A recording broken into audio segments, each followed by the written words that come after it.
Panorama group, जो सोचता है वो करता है। आपके अपने सपनों का आशियाना। अभी जी। सबसे ज्यादा चिंता जो है, हर आदमी को सबसे ज्यादा चिंता प्रशांत किशोर की हो रही है। और जब से उन्होंने आरसीपी को साथ लिया है, आरसीपी सिंह को, तब से तो ये चिंता और बढ़ गई है। तब से तो जी। जब जो कल हिंट कर रहे थे तेजस्वी यादव की, आपको पता है कि आरसीपी सिंह किसके साथ थे और प्रशांत किशोर किसके साथ थे, तो ये खेल किसके लिए हो रहा है।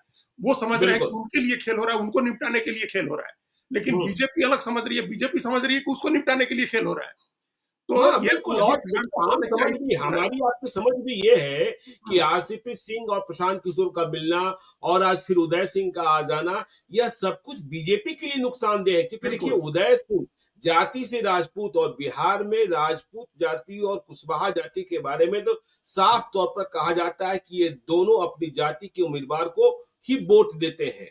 और राजपूतों में छटपटाहट कैसी है, यह भी आपको पता है। केंद्रीय बिल्कुल। मंत्रिपरिषद में किसी राजपूत को जगह नहीं मिली, और क्या-क्या खेला हुआ, यह सब कुछ पता है। तो प्रशांत किशोर भी सधी हुई चाल चल रहे हैं। हाँ, तो और उनको लेकर के दोनों तरफ चिंता हो गई है। नुकसान वो जी। ज़्यादा बीजेपी का करते दिख रहे हैं। देखिए, अगर कोयरी, कुर्मी, धानुक का वोट टूटता है, प्रशांत किशोर ले आए हैं आरसीपी सिंह को, अगर आरसीपी सिंह कुछ भी डेंट करते हैं, उस कोयरी, कुर्मी, धानुक का जो 8 से 9% का एक वोट बैंक बताते हैं, 10% का, उसमें जो भी डेंट होगा, तो बीजेपी का नुकसान होगा ना। वो तो बिल्कुल। पूरी तरह से बीजेपी जेडीयू का नुकसान करेंगे, एनडीए का नुकसान करेंगे। उसी तरह से हुँ। ब्राह्मण वोट में अगर प्रशांत किशोर की वजह से ब्राह्मण भूमिहार के वोट में नुकसान होता है, या उदय सिंह के आने से, पप्पू सिंह के आने से अगर राजपूत वोट का नुकसान होता है, तो ये तो नुकसान एनडीए को ज्यादा हो रहा है। तो जी। इस बात तो एनडीए की बेचैनी है, लेकिन तेजस्वी यादव भी बेचैन है, क्योंकि उनको जी। सबसे ज्यादा चिंता इस बात की है कि प्रशांत किशोर मजबूत होते नहीं दिखे। देखिए, प्रशांत बिल्कुल। किशोर अगर मजबूत होते दिखेंगे और ये मैसेज होगा कि उनके साथ भूमिहार, ब्राह्मण, राजपूत भी आ रहा है और कोयरी, कुर्मी, धानुक भी आ रहा है, तो मुसलमान जी। को जाने में कोई दिक्कत नहीं होगी। तो हुँ। ये चिंता तेजस्वी यादव को भी है कि फिर तो उनका भी नुकसान करेंगे। तो इसलिए बिल्कुल। ये जो नया समीकरण बना है, इस समीकरण ने दोनों की चिंता बढ़ा दी है और विधानसभा के और ज्यादा हंग होने की संभावना प्रबल कर दी है। देखिए, बिहार हुँ। के लोगों के बारे में एक बात जो हमारी बात हुई है, जो सर्वे कुछ लोग कर रहे हैं जाकर के, हमारे जानने वाले लोग जो सर्वे हुँ। की टीम में है, इंडिविजुअल भी सर्वे कर रहे हैं, उन लोगों ने कहा कि बिहार का आदमी बड़ी फेडअप है, उसको लग रहा है कि अब क्या मतलब इससे बुरा क्या हो जाएगा। किसी ने बिल्कुल। कहा कि लालू यादव आ जाएंगे तो बहुत खराब होगा, तेजस्वी यादव आ जाएंगे, तो कहा कि अब इससे बुरा क्या होगा।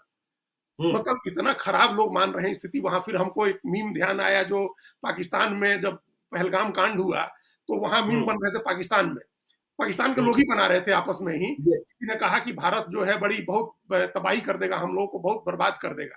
तो कहा, तो उसने पूछा कि अच्छा, हमारी सरकार जो जितनी बर्बादी कर रही है उससे ज्यादा बर्बाद कर देगा। हुँ। तो ये बिल्कुल। मजाक था पाकिस्तान में कि वहां की सरकार खुद ही जी। बर्बाद कर दी। तो बिहार हुँ। की वही स्थिति है, वही लोग समझ रहे हैं हुँ। बिहार में कि भाई अब क्या हुँ। इससे खराब क्या हो जाएगा। हम लोग तो सबसे निचले पायदान पर ऑलरेडी हैं। प्रति व्यक्ति हुँ। इनकम की का मामला हो, रोजगार का मामला हो, पलायन का मामला हो, स्वास्थ्य का मामला हो, शिक्षा का मामला हो, सस्टेनेबल डेवलपमेंट गोल हो, इन्वायरमेंट का मामला हो, नदियों का, पानी का, हम लोग ऑलरेडी सबसे नीचे हैं। बिल्कुल। सबसे निचले पायदान हुँ। पर है। मतलब 36 राज्य और केंद्र शासित प्रदेशों की सूची बनती है, तो हम लोग सबसे नीचे रहते हैं। तो कहा जी। कि अब हुँ। इससे नीचे कौन क्या ले जाएगा।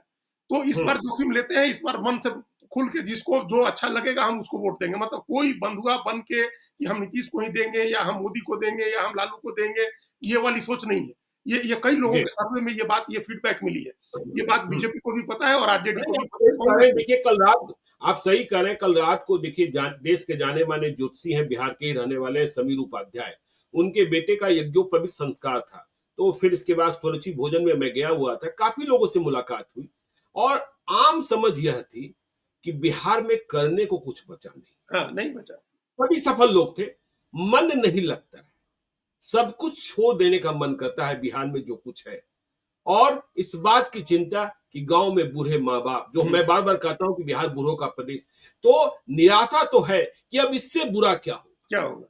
वही, इससे जी। बुरा क्या होगा? जब आदमी ये सोच ले कि अब इससे बुरा क्या होगा, तो फिर तो वो क्यों फिर किसी को वोट देगा? आप किसी के भय से क्यों वोट देगा, या किसी के प्रति क्या वो अपना रुझान दिखाएगा, क्या खुशी दिखाएगा? ये जी। आप देखिए, बिहार में हम अभी आपने कहा तो ध्यान आया हमको, कल ही हम खबर पढ़ रहे थे कि 8,000 टीचर पकड़े गए, शिक्षक एक हाजिरी बनाने के रैकेट में पकड़े गए हैं। बिल्कुल, बिल्कुल, हाजिरी बिल्कुल, बनाने का बिल्कुल। रैकेट की। तो हम सोचे ज्ञानेश्वर जी कि सारे देश में सरकारें ये कोशिश कर रही हैं कि बच्चों को कैसे स्कूल में ले आए। जी। बिहार ही एकमात्र राज्य है जहां ये कोशिश हो रही है कि मास्टरों को कैसे स्कूल में ले आए।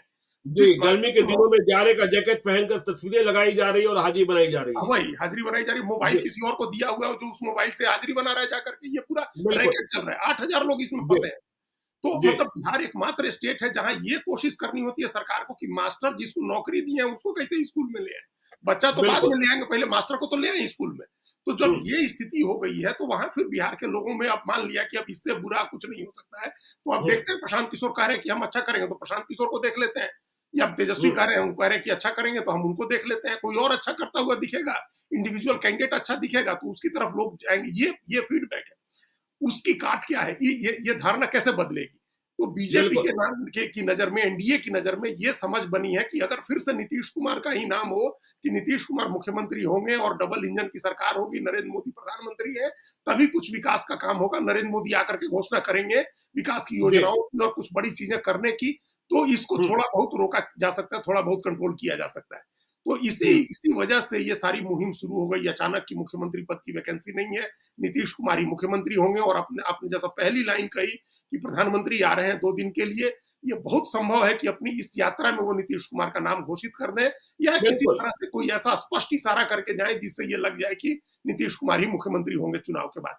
तो जी, ये एक हुँ। तरह की मजबूरी एनडीए की साफ दिख गई कि नीतीश कुमार के बिना गुजारा नहीं है, चाहे नहीं, कोई भी प्रयोग करे। दिल्ली में हमने चर्चा यह भी सुनी कि प्रधानमंत्री नरेंद्र मोदी चाहते हैं कि बिहार के जो मामले हैं, उस मामले में वो स्वयं निर्णय लें, बिल्कुल, दूसरे पर न छोड़ें। और देखिए इधर के दिनों में आप देख रहे हैं कि लगातार प्रधानमंत्री आ रहे हैं, दूसरे नेताओं की आमद कम हो गई है, उनका आगमन कम हो गया हाँ, है। हाँ। और कई वर्षों के बाद प्रधानमंत्री नरेंद्र मोदी पटना के राजभवन में निवास करेंगे, नीतीश कुमार से मुलाकात होगी और फाइनल फैसला हो ही जाना है। हाँ, तो हो जाएगा इस बार, चूँकि अब ये बिल्कुल, उसी की पूर्व पीठिका है, उसी का पूर्वाभास है, उसी का रिहर्सल हो रहा है, जो सारे नेता ये बिल्कुल। कह रहे हैं कि कोई वैकेंसी नहीं है और नीतीश कुमार के हुँ, नेतृत्व में, चुनाव के बाद नीतीश कुमार के नेतृत्व में सरकार बनेगी। तो ये हुँ, एक तरह से लगभग अब क्लियर होता जा रहा है कि नीतीश कुमार वर्सेस तेजस्वी यादव वर्सेस प्रशांत किशोर। ये बात तो बिल्कुल। आप तय मानिए कि इस बार बिहार में ट्रायंगुलर चुनाव होगा, और ट्रायंगुलर का तीसरा कोण जो होगा वो बहुत छोटा कोण नहीं होगा। प्रशांत किशोर कोई हुँ, बहुत छोटे बड़े कमजोर उसके लिए नहीं लड़ाई लड़ेंगे। ये हुँ। सबके सर्वे में अभी जो उन्होंने जो जो अपनी जमीन गंवाई थी उन्होंने पटना की रैली के दौरान, बाद में वो सब गेन कर रहे हैं, वो वापस रीगेन कर रहे हैं वो। और आप देखिए ना कल नीतीश कुमार के गांव में जाने से आपने रोक बताइए। दिया। आप क्यों हीरो बना रहे हैं? हाँ, आपने राहुल गांधी को हीरो बनाया और यह कौन सी बात हुई कि किसी के गांव में जाने के लिए परमिशन लेना होगा। हाँ, ठीक है, सभा के लिए परमिशन लेना होगा, गांव में जाने के लिए अब गांव में यदि प्रशांत किशोर को भोज खाने जाना है तब हाँ। भी इसके लिए परमिशन लें।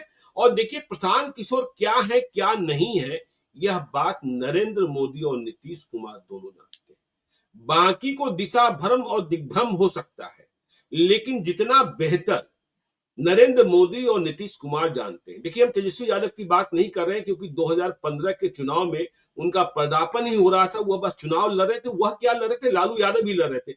लालू यादव भी प्रशांत किशोर की ताकत को समझते हैं कि कैसे 2015 के चुनाव में प्रशांत किशोर ने रणनीति बदली।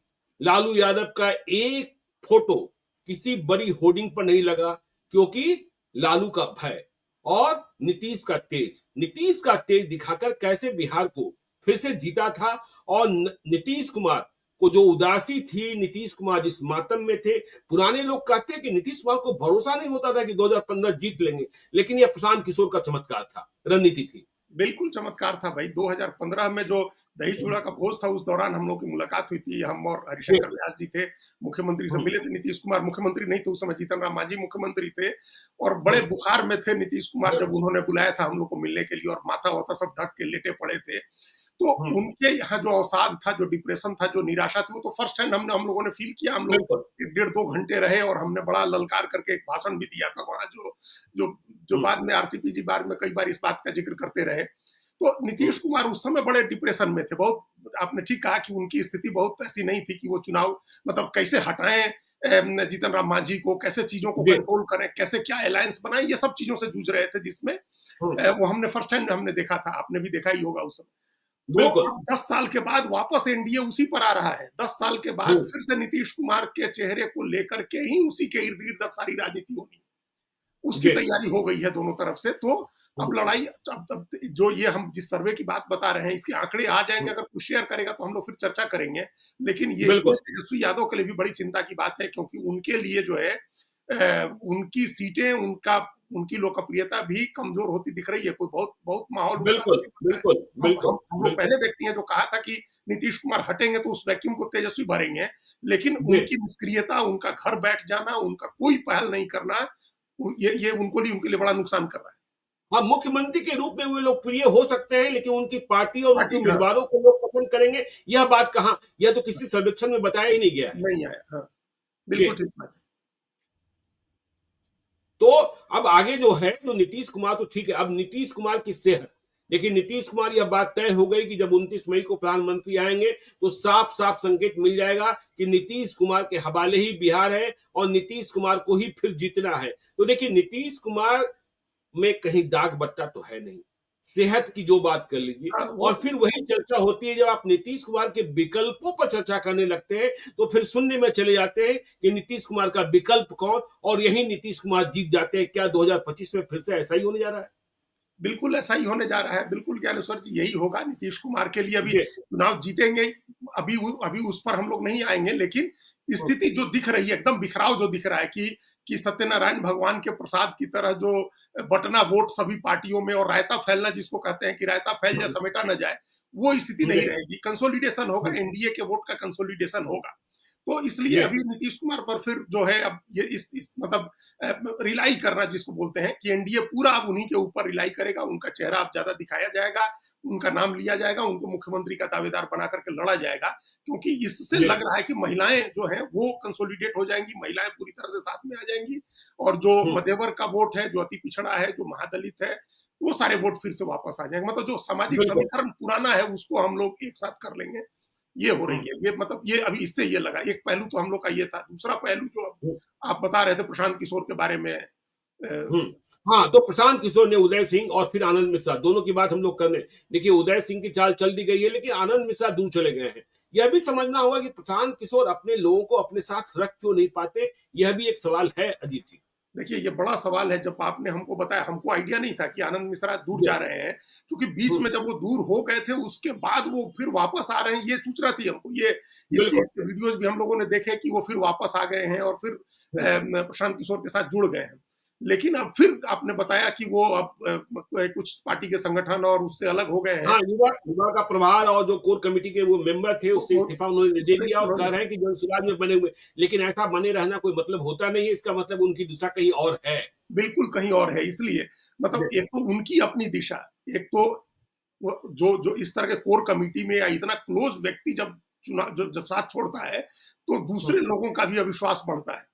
बिल्कुल। जो लोग एकदम पूरी तरह से उम्मीद लगाए बैठे हैं कि इस बार प्रशांत किशोर कुछ चेंज ले आएंगे, उनको जी। लगेगा कि आनंद मिश्रा ने क्यों छोड़ा।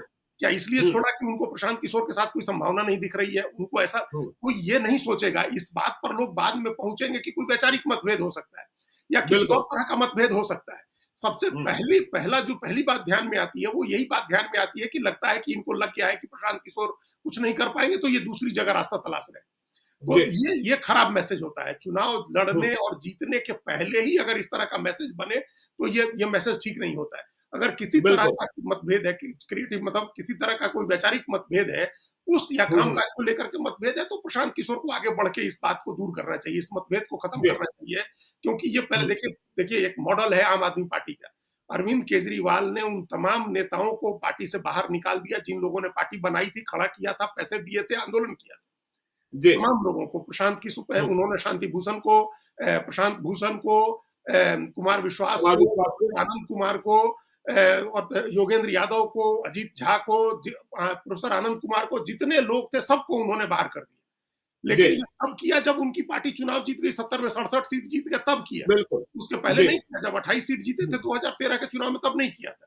तो ये हम्म। बात प्रशांत किशोर को समझनी चाहिए कि कोई व्यक्ति उनसे दूर नहीं जाए। अगर कोई मतभेद है तो अभी उस मतभेद को दूर करना चाहिए। दूसरी बात है, जहां तक आनंद मिश्रा का सवाल है, उनको लग रहा है कि बीजेपी बेटर पोजीशन में है कुछ भी देने के। हम लोग बार बार चर्चा कर रहे हैं कि करते रहे कि बीजेपी चूंकि प्रदेश में भी सरकार है, केंद्र में भी सरकार है, तो वो जो चाहे सो दे सकते हैं, बहुत सारी चीजें वहां मिल सकती है। तो उधर जाने पर, और उनको लग रहा है कि अश्वनी चौबे तो अब रिटायर ही हो गए। अश्वनी चौबे ने जिस तरह के बयान दिए सुशील मोदी वाले मामले पर, आपने भी लिखा, जी, भले बात उनकी सही हो, लेकिन ये बात तो बहुत नागवार गुजरी होगी ना, जो ऊपर आप भारतीय जनता पार्टी बिल्कुल। का आला कमान है, उसको तो बहुत नागवार गुजरी होगी। तो जी, वो बिल्कुल। अपने अपने अपने ब्रिजेज जो हैं, अपने पुल जलाते जा रहे हैं। तो हुँ, अश्विनी चौबे अगर दूर हो रहे हैं बीजेपी के मौजूदा आला कमान से, तो वहां एक वैकेंसी बन रही है। देखिए, मिथिलेश तिवारी तो बाहर से आकर के चुनाव लड़े थे, तो बिल्कुल। मिथिलेश तिवारी वापस अपने क्षेत्र लौट सकते हैं विधानसभा का चुनाव लड़ने गोपालगंज की तरफ, हुँ, जहां से वो जी, पहले लड़े थे, विधायक थे। तो ये जगह खाली हो रही है, पूरे एक ब्राह्मण लीडर के लिए पूरा बक्सर खाली हो रहा है। बीजेपी में चले जाए तो उस जगह को ले सकते हैं, जो जगह उनको मिली हुई थी अश्विनी चौबे को। तो और इस वो बक्सर में भी स्थानीय ब्राह्मणों की लड़ाई बहुत जबरदस्त है। आप देख ही रहे हैं आजकल तो हेलीकॉप्टर से पुष्प वर्षा हो रही है। विश्वामित्र सिन्हा देख रहे बिल्कुल। हैं, आप राजकुमार चौबे देख रहे हैं, वहाँ भी लड़ाई सनातन की लड़ाई शुरू हो गई है। हाँ, तो वो लड़ाई रहेगी, लेकिन वहाँ स्कोप रहेगा। जैसे अब जी, लालमुनि चौबे भी थे और अश्विनी चौबे भी हुए, तो स्कोप सबके लिए जी, रहता है। तो बिल्कुल। वहाँ दो ब्राह्मण भी एडजस्ट हो सकते हैं उस पूरे इलाके हुँ, में। आनंद मिश्रा हुँ, को एक संभावना दिख रही है कि बीजेपी के साथ जाना अभी बेटर होगा, तो हो सकता है कि वो उधर चले जाएँ। इसके जी, मुकाबले वो बिल्कुल, बेटर ऑप्शन समझ रहे हों। लेकिन प्रशांत किशोर की यहाँ भूमिका थी कि वो रोकते उनको। अब जहाँ बिल्कुल। तक उदय सिंह की बात है, ये देखिए पूरा अभी सीमांचल में काफ़ी मेहनत की है प्रशांत किशोर ने, जी, जाकर के आखिरी उसमें वो ये अपनी यात्रा में थे और बड़ा उनको उस इलाके में रिस्पॉन्स मिला, बहुत सारे लोग उनको देखने आए।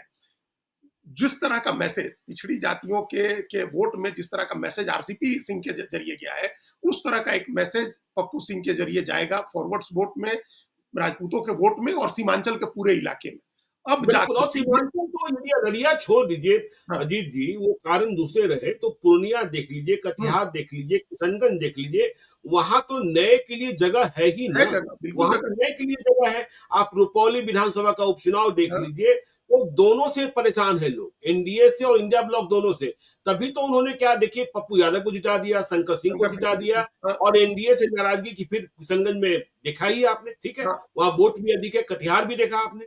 हाँ, तो ये इस स्थिति को कैपिटलाइज़ करने, इसको अपने फ़ेवर में घुमाने के लिए कोशिश कर रहे हैं प्रशांत किशोर। उसमें भी पप्पू सिंह का चेहरा, उदय सिंह का चेहरा एक बड़ा चेहरा है। बिल्कुल। परिवार की हुँ, पृष्ठभूमि है, जो आपने कहा, ये परिवार की पृष्ठभूमि है और बड़ा सम्मान है परिवार का। उस इलाके में नहीं, हुँ, हर जगह उनके परिवार का सम्मान है और वो निस्वार्थ भाव से प्रशांत किशोर की मदद कर रहे थे।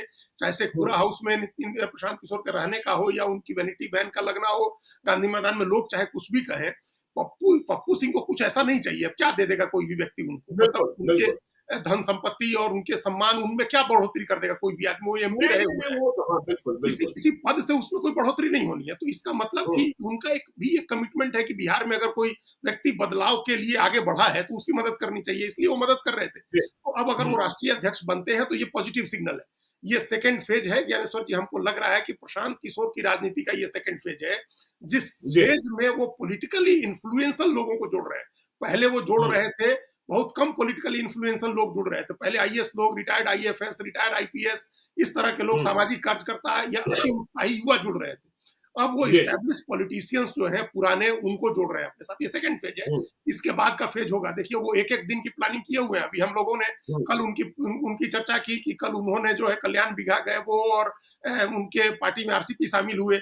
आज भी हम लोग उदय सिंह को लेकर के चर्चा कर रहे हैं। कल वो शताब्दी जी, से जाकर के बदलाव की यात्रा शुरू करेंगे। तो अपनी बिल्कुल, उन्होंने रोज का कैलेंडर बना रखा है कि कैसे मीडिया स्पेस कैप्चर करना है, कैसे लोगों के इमेजिनेशन में जाना है। असली चीज ज्ञानेश्वर जी ये होती है, पहले नेता लोगों के इमेजिनेशन में जाते हैं और उसके बाद फिर उनकी बिल्कुल। जीत धरातल पर दिखती है। तो प्रशांत किशोर इस कोशिश में लगे हुए हैं और इसको लेकर के सभी पार्टियों को सावधान हो जाना चाहिए। चलिए, सभी पार्टियों को सावधान होना चाहिए। देखिए, बिहार की सियासत तेजी से बदल रही है। नीतीश कुमार ही मुख्यमंत्री के चेहरा होंगे, यह बात स्पष्ट हो चुकी है। चिराग पासवान भी मान चुके हैं और सम्राट चौधरी ने भी कह दिया है, नरेंद्र मोदी ऐलान ही कर दें, इस बात की संभावना है। और देखिए, जो इंटरनल सर्वे है, वह नींद उड़ाने वाले हैं। कहा जा रहा है, आरजेडी और बीजेपी दोनों की सीटें कम होने वाली है, जेडीयू की सीटें बढ़ेगी, एलजेपीआर की सीटें बढ़ेगी और प्रशांत किशोर का खाता भी खुल जाएगा। फिर क्या होगा 2025 में, यह भी बताएंगे। आप देखते रहिए लाइव सीरीज को। यदि अब तक आपने हमारे यूट्यूब चैनल लाइव सीरीज को सब्सक्राइब नहीं किया है, तो जरूर कर लीजिएगा। और यदि इस वीडियो को आप फेसबुक पेज के माध्यम से पेज को लाइक कीजिएगा, हैंडल एक्स पर भी हमें फॉलो कीजिए। धन्यवाद।